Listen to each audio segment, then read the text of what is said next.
ನೈಋತ್ಯ railway 2026ರ June ತಿಂಗಳಲ್ಲಿ ಸರಕು ಸಾಗಣೆ ಹಾಗೂ ಆದಾಯ ಎರಡರಲ್ಲೂ ಗಮನಾರ್ಹ ಸಾಧನೆ ಮಾಡಿದೆ. ಸರಕು ಸಾಗಣೆ, ಪ್ರಯಾಣಿಕರ ಸಂಖ್ಯೆ ಮತ್ತು ಆದಾಯದಲ್ಲಿ ಕಳೆದ ವರ್ಷಕ್ಕಿಂತ ಉತ್ತಮ ಪ್ರಗತಿ ದಾಖಲಿಸಿರುವುದಾಗಿ ನೈಋತ್ಯ ರೈಲ್ವೆ ಪ್ರಕಟಿಸಿದೆ. ಜೂನ್ 2026ರಲ್ಲಿ ನೈಋತ್ಯ ರೈಲ್ವೆ ಒಟ್ಟು 4.18 ಮಿಲಿಯನ್ ಟನ್ ಸರಕು ಸಾಗಣೆ ಮಾಡಿದ್ದು, ಇದು ಕಳೆದ ವರ್ಷದ ಇದೇ ಅವಧಿಗೆ ಹೋಲಿಸಿದರೆ ಶೇಕಡಾ 5.2ರಷ್ಟು ಹೆಚ್ಚಳವಾಗಿದೆ. ಜೂನ್ ತಿಂಗಳ ಇತಿಹಾಸದಲ್ಲೇ ಇದು ಅತ್ಯಧಿಕ ಸರಕು ಸಾಗಣೆ ಸಾಧನೆಯಾಗಿದೆ. ಪ್ರತಿದಿನ ಸರಾಸರಿ 2221 ವ್ಯಾಗನ್ಗಳನ್ನು ಲೋಡ್ ಮಾಡುವ ಮೂಲಕ ಹೊಸ ದಾಖಲೆಯನ್ನು ನಿರ್ಮಿಸಿದೆ.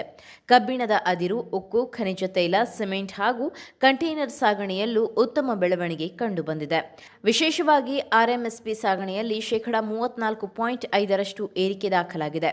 ಜೂನ್ ತಿಂಗಳಲ್ಲಿ ನೈಋತ್ಯ ರೈಲ್ವೆ ಒಟ್ಟು 733.23 ಕೋಟಿ ಆದಾಯ ಗಳಿಸಿದ್ದು, ಕಳೆದ ವರ್ಷಕ್ಕಿಂತ ಶೇಕಡಾ 1.55ರಷ್ಟು ಹೆಚ್ಚಳವಾಗಿದೆ. ಪ್ರಯಾಣಿಕರ ವಿಭಾಗದಿಂದ 290.43 ಕೋಟಿ ಆದಾಯ ದಾಖಲಾಗಿದ್ದು, 14.85 ಮಿಲಿಯನ್ ಪ್ರಯಾಣಿಕರು ರೈಲಿನಲ್ಲಿ ಸಂಚರಿಸಿದ್ದಾರೆ. ಸರಕು ಸಾಗಣೆಯಿಂದ 402.61 ಕೋಟಿ, ಪಾರ್ಸಲ್ ಸೇವೆಯಿಂದ 14.3 ಕೋಟಿ ಆದಾಯ ಲಭಿಸಿದೆ.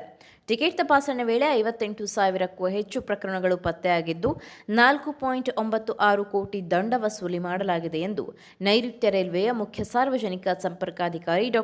ಮಂಜುನಾಥ್ ಕನಮಡಿ ಪ್ರಕಟಣೆಯಲ್ಲಿ ತಿಳಿಸಿದ್ದಾರೆ.